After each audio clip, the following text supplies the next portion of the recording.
Coucou tout le monde, j'espère que vous allez bien. Aujourd'hui on se retrouve pour une vidéo vraiment cliché que vous voyez je pense partout sur YouTube en ce moment. Une vidéo où je vais vous présenter mes résolutions pour 2025. Alors je sais que c'est vraiment assez bête pour certaines personnes de faire ça, genre de faire des résolutions pour 2025, mais moi je sais pas, genre ça m'aide. Et j'aime bien faire ça et je trouve ça motivant pour le début de l'année de faire des résolutions. Donc j'ai décidé de vous les partager tout simplement pour vous donner peut-être des idées pour vos résolutions en 2025, même si c'est assez personnel. J'ai fait deux catégories différentes. Donc la première catégorie ça sera tout ce qui est les petits objectifs, donc les choses vraiment très faciles à réaliser, à atteindre. Ensuite la deuxième catégorie c'est plus des gros objectifs, donc les trucs vraiment à grande échelle on va dire, où là il faut que je m'en donne beaucoup plus les moyens, mais qui sont tout aussi atteignables parce que je suis une star et je vais atteindre tous mes objectifs. Donc voilà, j'ai décidé de vous faire cette petite vidéo et en même temps je vais faire ma skincare routine parce que je ne peux pas parler en regardant la caméra comme ça pendant 8 ans, j'ai besoin de faire quelque chose à côté. Du coup vraiment je commence à être de plus en plus à l'aise sur cette chaîne parce que je suis pas maquillée. J'ai vraiment une tête absolument catastrophique, vous voyez les défauts de ma peau que je déteste, mes rougeurs là, et j'ai une tête vraiment que je déteste. Mais en soi, je commence à dépasser le regard des autres et de me dire qu'il y a potentiellement des gens de mon lycée qui peuvent tomber dessus, c'est pas grave. Quel impact ça va avoir sur moi? Aucun. Donc c'est parti, on commence de suite cette vidéo. Coucou, c'est la Alban du montage. Avant que cette vidéo commence, j'avais quelques petits trucs à vous dire, à préciser parce que je l'ai pas dit dans la vidéo et je trouvais ça important de vous le dire avant que vous voyez vraiment la vidéo. En fait, là sur ma chaîne YouTube, j'ai décidé vraiment qu'il n'y avait pas de pression, que je faisais pas forcément des montages exceptionnels, etc. C'est vraiment juste une chaîne comme ça où il y a juste mes amis qui me suivent et peut-être d'autres personnes qui vont arriver là, je ne sais pas. Mais voilà, donc ne vous attendez pas à quelque chose de fou. J'ai pas fait vraiment de montage, il y a 2-3 petits moments où il y a du montage, mais sinon j'ai pas fait des écritures. Au fur et à mesure de la vidéo je vais dire mes objectifs, mais je les ai pas écrits, j'ai pas vraiment... Je suis pas vraiment investie, mais en vrai je vois pas forcément l'intérêt parce que je sais que j'ai pas beaucoup de visibilité. C'est juste pour me faire plaisir parce que j'adore me filmer en parlant, j'adore faire du montage, donc voilà. Que vous soyez pas déçus, y a pas une qualité exceptionnelle, même pas du tout. Je bégaye beaucoup, mais pourtant c'est fait avec le cœur, donc c'est l'important. Let's go pour la première catégorie, les petits objectifs. Donc dans les petits objectifs c'est un peu tout ce qui est santé, pour garder une bonne forme, etc. Donc mon premier objectif c'est de garder une alimentation saine, ce que j'estime avoir déjà, c'est-à-dire que je ne suis pas le genre de personne de famille française classique on va dire, où chez moi on a les gâteaux industriels qui sont bourrés de sucre, qui ont aucun apport nutritif. Nous on n'a pas spécialement eu ça à part quand j'étais petite, mais sinon là on n'en a pas. Vraiment les seuls gâteaux qu'on a c'est juste des Gerlinéa où il y a beaucoup moins de sucre, genre les trucs... Il n'y a pas beaucoup de sucre et encore j'en mange pas beaucoup. Donc bref, c'est pas que sur les gâteaux dont je voulais parler. Mais du coup voilà, mon objectif c'est de garder une alimentation saine où je mange que des trucs qui sont bons pour mon corps. Déjà je suis végétarienne donc j'ai besoin de plus de protéines parce que je mange pas les protéines animal, à part les œufs et le lait, parce que je ne suis pas végane. Mais voilà, garder une bonne alimentation, avec tout ce dont j'ai besoin, pas trop de sucre, mais tout en me faisant plaisir quand même. Bon, je suis pas experte en nutrition, hein, donc je vais pas m'aventurer sur le sujet. D'ailleurs, je vous ai pas dit ce que j'utilise comme produit là, mais c'est un sérum Aromazone comme ça. J'en ai plus, donc vous avez dû voir que je galère. Donc ensuite, un autre objectif qui va avec... c'est de boire 2 litres d'eau par jour parce que ça fait plusieurs mois que je le fais et je trouve que j'ai remarqué déjà une grande différence, c'est à dire que je trouve que ma peau elle est beaucoup plus lisse et j'ai beaucoup moins de boutons, donc enfin mes rougeurs, bon là même, vous les voyez beaucoup mais normalement je suis beaucoup plus rouge et j'ai beaucoup plus de petits boutons sur les joues et depuis que je bois de l'eau y a plus rien. Ensuite j'ai mis au moins 3 séances d'activité sportive par semaine. Bon ça peut paraître pas beaucoup mais je suis étudiante, je suis en première, j'ai le bac de français, je n'ai pas le temps de faire du sport tout le temps. Avant j'en faisais tous les jours l'année dernière et... bon désolé ma tête.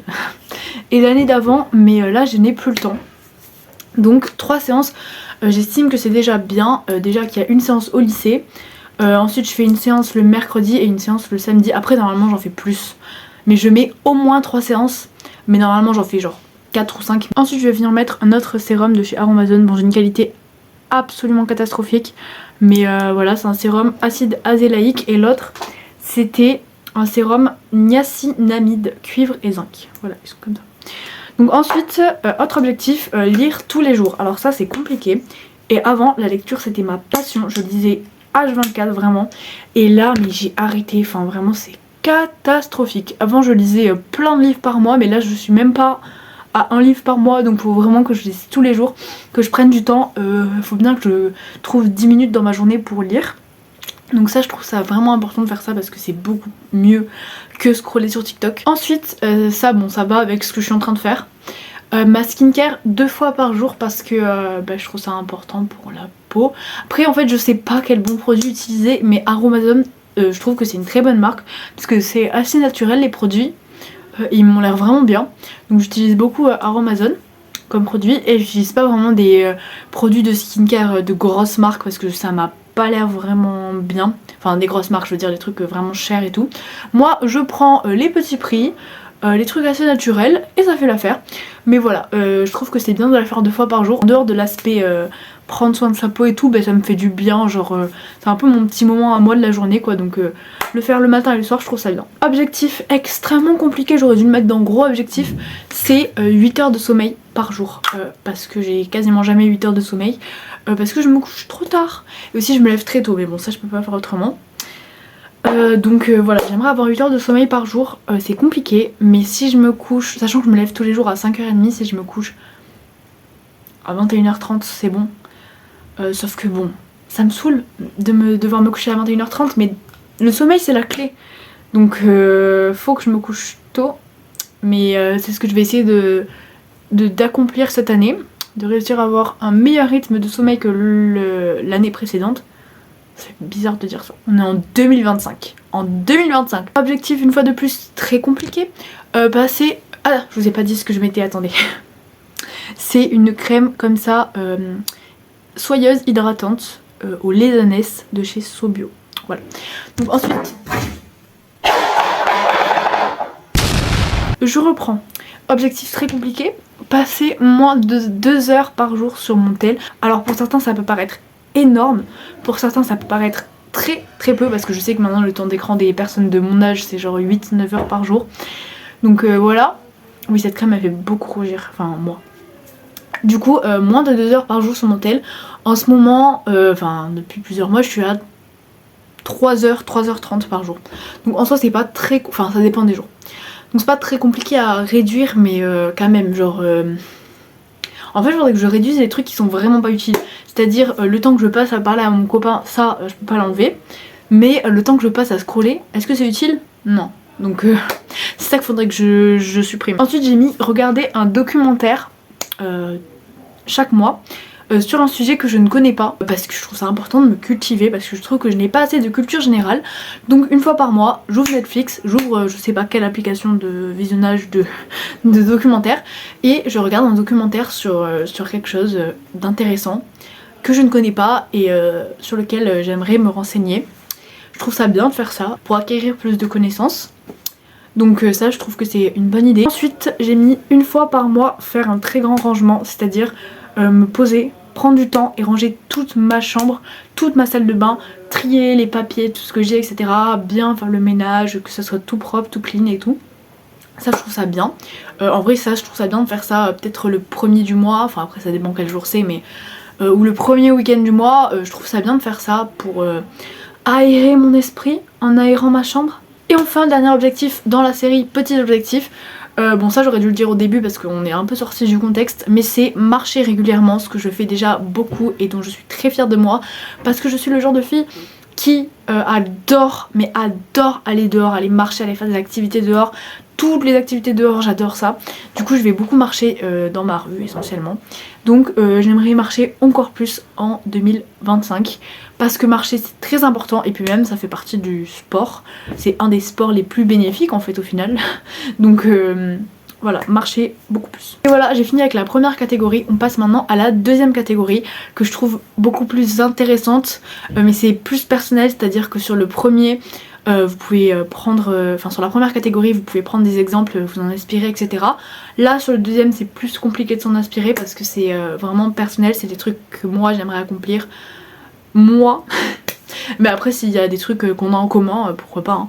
Mais voilà, on passe à la deuxième catégorie. Donc déjà, objectif number one de la deuxième catégorie, c'est avoir au-dessus de 15 de moyenne.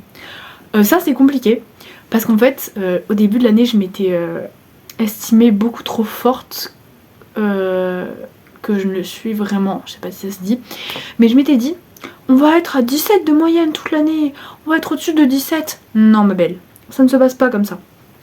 Là je suis en dessous de 15, je vais péter mon crâne, je suis à genre 14, 80, un truc comme ça, mais non en fait, non. Donc faut vite que je remonte pour avoir au-dessus de 15 parce que je veux rester au-dessus de 15. Enfin je sais que c'est mal de faire ça parce que la moyenne générale c'est rien, enfin ça veut rien dire, mais je sais pas, c'est une sorte de satisfaction personnelle que j'ai besoin de satisfaire, donc il faut que j'ai le plus de 15 en moyenne ou je meurs. Ensuite ça, je ne sais pas si ça va être vraiment réalisable, enfin si c'est réalisable mais je ne sais pas si je vais y arriver, c'est de trouver mon orientation. Je sais qu'il faut pas que je me mette la pression par rapport à ça, mais je vais quand même rentrer en terminale. J'ai eu un choc là. Je vais rentrer en terminale cette année. Genre là cette année je vais faire la dernière vraie rentrée. Bref, je recommence. Je vais quand même rentrer en terminale cette année. Donc j'estime qu'il est important que je trouve qu'est-ce que je veux faire de ma vie en fait. Parce que Parcoursup après il va m'appeler. Donc j'aimerais bien réfléchir et trouver, parce que vraiment en fait c'est horrible, je n'ai aucune idée, je ne sais pas qu'est-ce que je vais faire de ma vie, je n'en ai aucune idée et je m'en fous, enfin désolée mais je dis les termes, je m'en fous, laissez-moi vivre ma vie en paix. Pourquoi faut trouver un travail, pourquoi faut faire un travail, pourquoi faut être fixé sur, je sais pas, moi je veux faire tous les métiers du monde à la fois en fait. Ensuite ça, un poco complicado, apprendre à mieux gérer mon stress. Parce que je suis une personne très stressée qui allait voir beaucoup de psychologues depuis ma plus tendre enfance. Que je n'arrive pas à gérer mes angoisses, que je fais des crises de panique pour rien, des moments débiles. Vraiment je panique pour rien, j'ai des nœuds dans la gorge tout le temps quand je suis stressée, c'est horrible. Et je me sens très souvent stressée, j'ai l'impression que je suis jamais apaisée. Du coup il faut vraiment que j'apprenne à travailler sur ça, que ce soit avec l'aide de quelqu'un, que ce soit avec un sophrologue, un psychologue, je sais pas quoi. Oula, on dirait j'ai pas respecté les métiers, j'ai dit je sais pas quoi. Ou moi-même, par mon travail personnel. Il faudrait vraiment que j'apprenne à gérer ça parce que j'arrive plus à gérer d'être trop stressée tout le temps. Donc il faut vraiment que je travaille sur ça et que je m'améliore. Ensuite, progresser en anglais. J'estime que j'ai pas un niveau médiocre. Enfin oui, je dis que j'ai pas un niveau... D'ailleurs j'ai abandonné ma skincare routine, on va continuer de suite. Je vais passer au gua sha. Au rôle. Donc j'ai dit progresser en anglais, donc en regardant par exemple des films en VO, des films ou des séries, en lisant en anglais, en me documentant en anglais, etc. Parce que vous allez voir après, mais ça va avec un de mes autres objectifs, de partir à l'étranger, je vous dirai après. Donc faut vraiment que je m'améliore et que j'apprenne à mieux parler anglais, parce qu'en vrai je parle pas mal anglais mais c'est pas foufou quoi, j'ai pas un niveau exceptionnel. Donc faut que je travaille ça. Bon ça les deux vont ensemble, mais j'ai mis passer le code et passer le permis. Est-ce que je vais y arriver? Je ne sais pas, mais en tout cas je vais tout faire pour y arriver. Déjà le code j'aimerais le passer en avril. Je me suis donné comme objectif en avril. Et en fait je sais pas si c'est possible que je réussisse à passer le permis en fin d'année, mais en vrai je me dis pourquoi pas. Parce que la conduite accompagnée, je sais plus combien de temps ça dure, mais si mettons je passe le permis en décembre, ben ça va. Si j'ai passé le code en avril et le permis en décembre. J'ai l'impression que vous allez me répondre, mais non. Mais du coup voilà, j'aimerais bien passer le permis, genre mon rêve, je finis l'année, j'ai le permis, genre moi Alban j'ai le permis. J'ai pas touché à un volant de voiture dans ma vie, mais pourquoi pas? Rien n'est impossible, hein. C'est possible, en un an je peux avoir le permis. Hein. Bref, j'essaie de me rassurer là, mais je vais y arriver. Bah oui. Faire une activité extrascolaire. J'en fais déjà une, je fais déjà du cheval, même si j'ai arrêté de monter. Bon ça je vais pas vous expliquer pourquoi ici, parce que je pense qu'il n'y a pas beaucoup de gens qui font de l'équitation qui regardent ma vidéo. Mais que ce soit l'équitation ou une autre activité, je veux vraiment faire une activité extrascolaire. Parce que j'ai besoin de sortir, de voir du monde, d'apprendre un nouveau sport, je sais pas si je vais changer de sport en 2025, je ne sais pas ce que l'avenir me réserve, mais je suis ouverte à tout. Là j'ai mis un petit baume à lèvres Dermophile pour les enfants, parce que je suis un enfant qui va avoir 17 ans cette année. Ah, je sais même pas si je vous dis quel âge j'ai. Bon, ben je vais avoir 17 ans en 2025. Voilà. Bah si vous savez, puisque je lui ai dit que j'étais en première. Ensuite, bon ça, je vais vous dire les objectifs qui vont ensemble. Bon, j'ai une liste, hein, d'ailleurs, je vous ai pas précisé. Donc c'est faire du babysitting, gagner de l'argent, préparer les démarches administratives pour Montréal, travailler mon autonomie et développer mon indépendance. Vous devez vous dire, what the fuck? Asseyez-vous, je vais vous expliquer tout ça de suite. Parce que j'ai besoin de soutien, parce que j'ai l'impression que personne ne me soutient dans mon projet. Donc... peut-être que j'aurai du soutien si je vous en parle à vous sur YouTube. En fait, comme vous avez peut-être vu ma vidéo YouTube sur cette chaîne, mes 2 vidéos YouTube, je suis allée à Montréal en fin octobre et j'ai eu un énorme coup de cœur pour cette ville. Je suis vraiment tombée amoureuse de cette ville et même du Canada, du Québec. Je trouve ça juste incroyable, la culture là-bas, la nourriture, les paysages, la langue, c'est en majorité le français à Montréal, mais tout, je sais pas, j'ai adoré, mais vraiment un énorme coup de cœur. Et du coup, j'ai décidé, pas d'aller habiter là-bas, on va pas abuser, mais d'essayer de faire tout pour être fille au pair là-bas en fin 2026, donc quand j'aurai 18 ans, et partir soit pour 6 mois, soit pour 1 an, mais je pense que ça sera plutôt 6 mois. Donc mes parents ne sont pas opposés à l'idée, mais mon père c'est plus compliqué parce qu'il me dit que c'est... enfin je vais pas y arriver et tout, mais je sais que je vais y arriver. Bon... je vais pas vous expliquer le principe de fille au pair, si vous savez pas je vous laisse aller vous renseigner sur internet.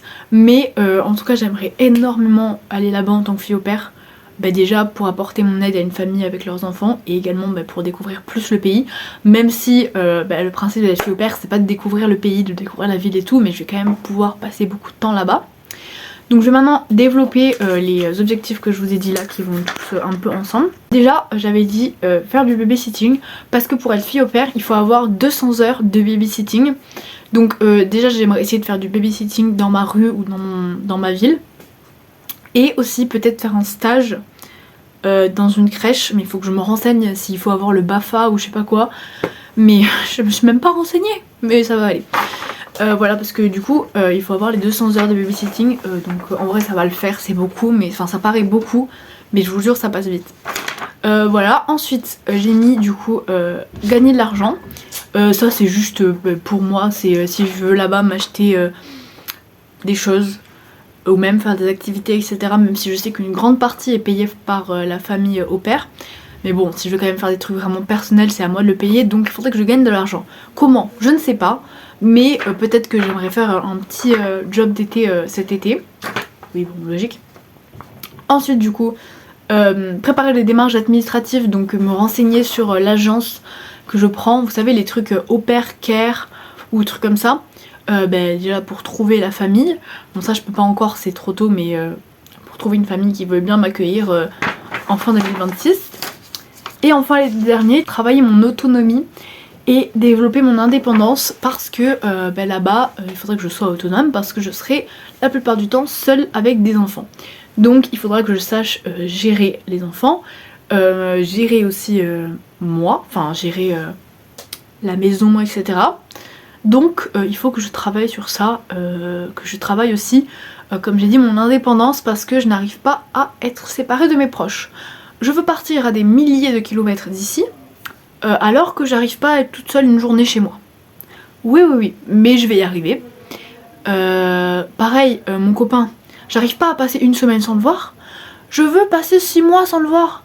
Oui, est-ce que je suis logique? Non, mais écoutez, je me dis en mode je préfère me prioriser, oui. Bref, on va dire que vous avez compris. J'ai abandonné ma skincare routine, mais en fait j'ai fini. Donc c'était plus un blablatage qu'une skincare routine en fait. Petit montrage de mes ongles. Je sais pas si vous les voyez. Oh, j'ai des cernes. Elles sont affreuses. Bref, en tout cas, je suis désolée parce que vraiment cette vidéo elle est trop bancale. J'ai une qualité affreuse. Je sais qu'il y a personne qui va regarder ma vidéo, qu'il y a vraiment que moi au montage qui va la regarder. Mais c'est pas grave. Parce que moi j'aime faire des vidéos, j'aime parler. Et j'aimerais bien recommencer. D'ailleurs j'aurais dû mettre ça dans mes objectifs. Voilà, je vous fais plein de bisous, j'espère qu'il n'y a pas de gens de lycée qui ont vu cette vidéo, sinon... non, sinon c'est pas grave. Voilà. Et je parle bizarrement aussi parce qu'en fait j'ai un problème, j'ai une gouttière là. J'ai peur.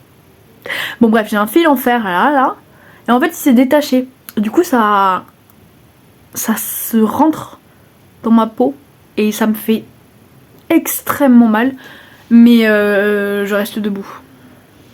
Allez, bisous, bonne année à vous, j'espère qu'elle sera la meilleure, j'espère que vous passerez une excellente année, que la santé ira bien, que tout ira bien, qu'avec votre chéri E ou chéri sans E, ça se passera bien.